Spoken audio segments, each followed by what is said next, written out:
यमुनोत्री मैया की जय। इस वीडियो में मैं आपको बताऊंगा यमुनोत्री धाम से रिलेटेड हर एक इन्फॉर्मेशन, आप कैसे जा सकते हो, कहाँ स्टे कर सकते हो, हर एक डिटेल। तो पूरी वीडियो जरूर देखना दोस्तों। अगर आपने मेरा अभी तक चैनल सब्सक्राइब नहीं किया है तो प्लीज मेरे चैनल को सब्सक्राइब कर देना। आप मुझे इंस्टाग्राम और फेसबुक पे फॉलो कर सकते हो मेरे लेटेस्ट अपडेट के लिए।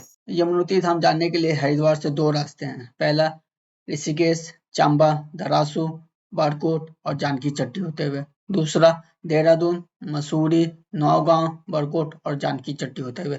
और इस दोनों ही रास्ते में आपको बरकोट होते हुए यमुनोत्री धाम जाना होता है। और लोग पहला दिन बरकोट में ही रुकना पसंद करते हैं क्योंकि यहाँ पे आपको अच्छे होटल मिल जाते हैं, क्योंकि यमुनोत्री धाम में आपको होटल भी कम है और कम सुविधा वाले होटल मिलते हैं। दोस्तों सुबह के बज रहे हैं 6 और मैं निकल रहा हूँ यमुनोत्री धाम के लिए, जो यहाँ से मतलब 2 घंटा लगेगा हम लोग को जाने के लिए। तो मैं आपको हर एक छोटी बड़ी रिलेटेड यमुनोत्री धाम के दर्शन के लिए आपको इसी वीडियो में बताऊंगा। तो पूरी वीडियो ज़रूर देखना। मेरी गाड़ी लग चुकी है यहाँ पे, तो हम निकलते हैं।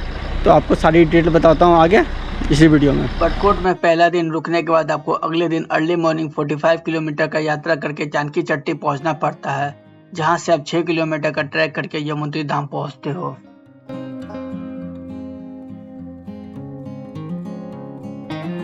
4 धाम यात्रा का जो सबसे पहला पड़ाव है वो है यमुनोत्री धाम, जहां पहुंचने के लिए आपको सबसे पहले पहुंचना पड़ता है जानकी चट्टी, जहां इस वक्त मैं आ चुका हूं। अब यहां से मैं 6 किलोमीटर का ऊपर की ओर चढ़ाई करके पहुंचूंगा यमुनोत्री धाम। आप ऊपर यमुनोत्री धाम पहुंचने के लिए पिट्ठू, पालकी, घोड़े और खच्चर भी कर सकते हैं। जब आप यमुनोत्री धाम की यात्रा के लिए जाते हैं तो यहाँ पे आपको चेकिंग होता है, जहाँ पे आपको रजिस्ट्रेशन दिखाना पड़ता है और आपको ऐसा पर्ची QR कोड मिलता है जिसके बाद ही आप आगे यात्रा कर सकते हैं। तो आप जब भी यमुनोत्री धाम या किसी भी धाम के लिए यात्रा करें तो सबसे पहले रजिस्ट्रेशन कराना अनिवार्य है। उसके बाद अपना रजिस्ट्रेशन दिखा करके आप QR कोड ले लें, उसके बाद ही आप यात्रा के लिए आगे बढ़ें। 4 धाम की यात्रा में से अगर आप कोई भी धाम की यात्रा कर रहे हैं तो आपको यात्रा से पूर्व अपना रजिस्ट्रेशन करवाना अनिवार्य है। तो आप इस वेबसाइट के माध्यम से अपना रजिस्ट्रेशन करवा सकते हो। इस वेबसाइट का लिंक मैंने डिस्क्रिप्शन में भी दे दिया है।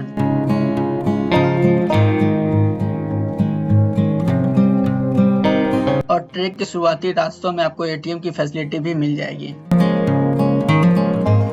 और साथ ही आपको ढेरों खाने पीने और मेडिकल की दुकानें भी देखने को मिलेंगी।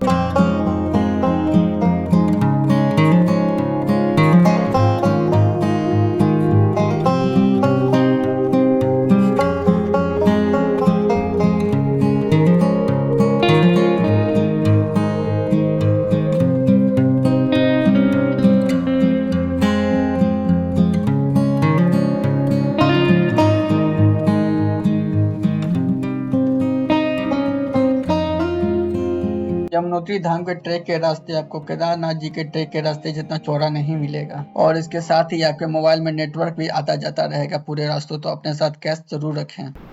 जब आप यमुनोत्री धाम के जब पैदल यात्रा करते रहते हैं तो आपके साथ साथ यमुनोत्री नदी बहती रहती है, और ये बरकोट के पहले से ही आपके साथ हो जाती है और यमुनोत्री धाम तक ही आपके साथ ही चलते रहती है।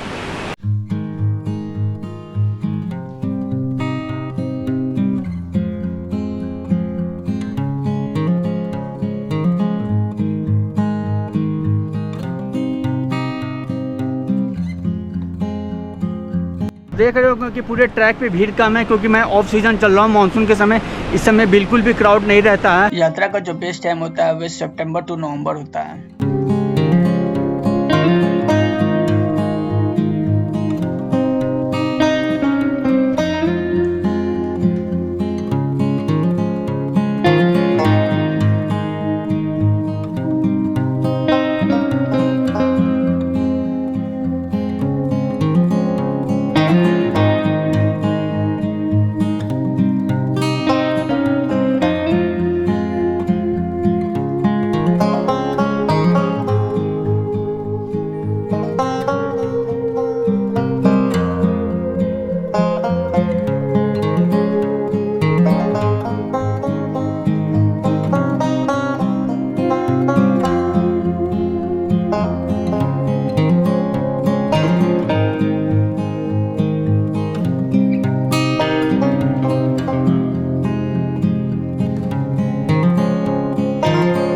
यात्रा के दौरान आप अपने साथ ग्लूकॉन डी, ORS और कुछ emergency medicine like vomiting, vitamin, cold और लूज मोशन का अवश्य रखें। और पूरे रास्ते आप पानी पीते हुए, ग्लूकोज और ORS पीते हुए जाएं, जिससे आपका बॉडी डिहाइड्रेटेड ना हो। साथ ही आप अपने साथ कुछ गर्म कपड़े जैसे जैकेट, ग्लोव्स और रेनकोट जरूर रखें।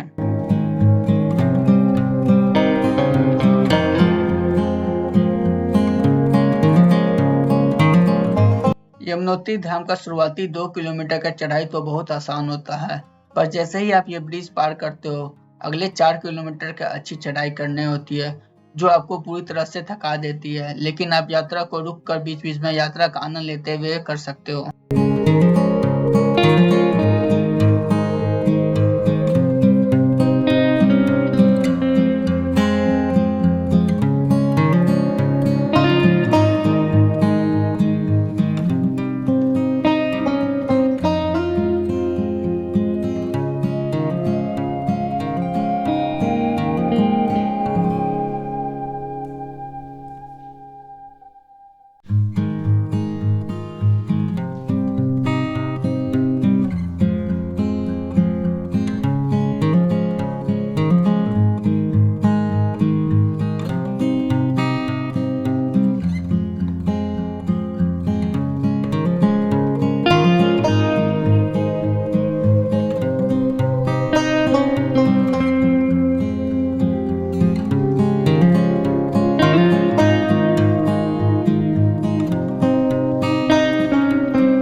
को वैसे चढ़ते हुए ऊपर वहाँ तक जाना है।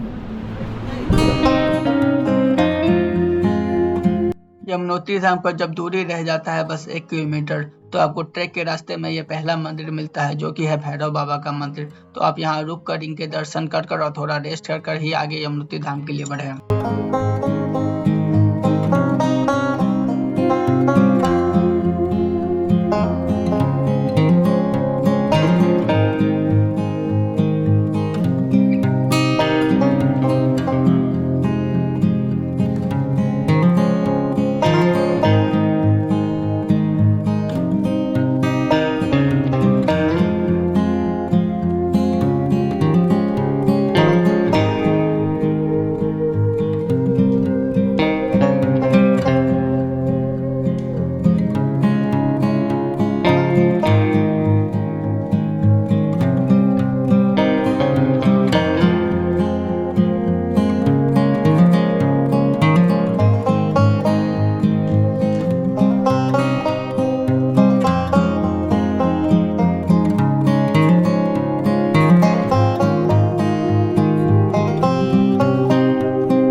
तो आप जब भी यमुनोत्री धाम दर्शन करने के लिए आएंगे तो आपको ये कुंड में नहाना पड़ता है, और यहाँ के नहाने के बाद फिर आपको अंदर जा कर के यमुनोत्री माता का दर्शन करना पड़ता है। तो आप जब भी आएँ तो इस कुंड में ज़रूर स्नान करें और इसके बाद यमुनोत्री धाम में माता का दर्शन करने जाएँ। जानकी चट्टी से 6 किलोमीटर का ट्रैक करके 2.5 घंटे में फाइनली मैं उत्तराखंड के 4 धाम में से प्रथम धाम यमुनोत्री धाम पहुँच चुका हूँ, और आपको दर्शन कराता हूँ सीधा यहाँ से यमुनोत्री माता का।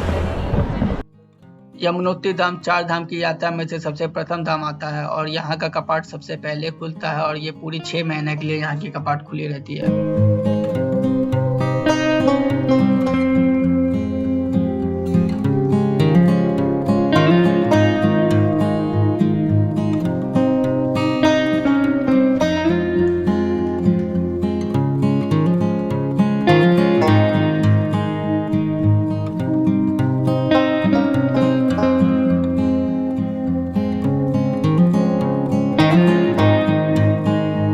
इस गर्म कुंड में से पोटली में चावल को पकाकर घर में प्रसाद के रूप में ले जाने की मान्यता है।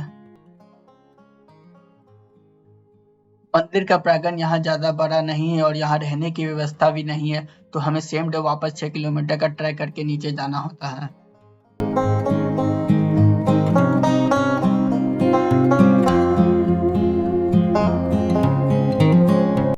मंदिर के ठीक बगल में बहती हुई मां यमुना का जल भक्त यहाँ से ले जाते हैं।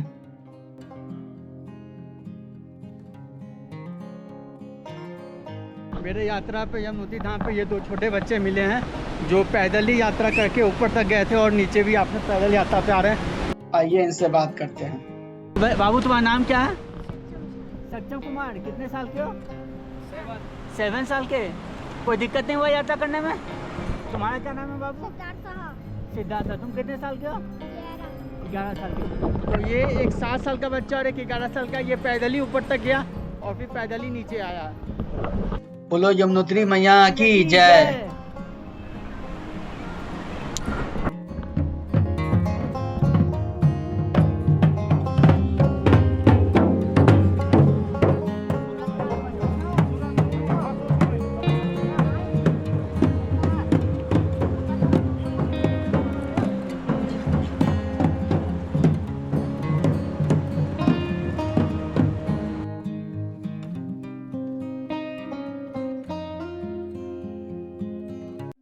यमुनोत्री धाम में दर्शन के लिए अपने पास आप 3 दिन जरूर रखें, जिसमें आप पहला दिन हरिद्वार से बरकोट, दूसरा दिन आप बरकोट से यमुनोत्री धाम दर्शन के लिए और तीसरा दिन आप बरकोट से वापस हरिद्वार आने के लिए। इस पूरी ट्रिप को अगर सोलो ट्रैवल्स या बजट ट्रैवल्स करते हैं तो उनको पर पर्सन 6,000 तक का खर्चा आ सकता है, जो कि सीजन के हिसाब से कम और ज्यादा भी हो सकता है। अगर आप ये ट्रिप बाय कार करते हो तो पर पर्सन 20 से 22,000 तक का खर्चा आ सकता है, जो कि सीजन के हिसाब से कम और ज्यादा भी हो सकता है। यमुनोत्री धाम के कपाट पूरे 6 महीने खुले रहते हैं, पर बेस्ट टाइम जो होता है दर्शन करने का वो मिड सितंबर के बाद ही होता है। शुरुआती मई जून में आप यहाँ क्राउड से परेशान हो जाओगे, जुलाई अगस्त में आप मानसून से परेशान रहोगे। बहुत अच्छे से दर्शन हो गया मुझे यमुनोत्री माता का यमुनोत्री धाम में। यात्रा से रिलेटेड मैंने आपको सारी इन्फॉर्मेशन इस वीडियो में दे दी है। अगर आपने मेरा चैनल अभी तक सब्सक्राइब नहीं किया है तो प्लीज मेरे चैनल को सब्सक्राइब कर देना। वीडियो पसंद आए तो लाइक एंड शेयर करना मत भूलिएगा। आप मुझे इंस्टाग्राम और फेसबुक पे फॉलो कर सकते हो मेरे लेटेस्ट अपडेट के लिए। जय यमुनोत्री मैया।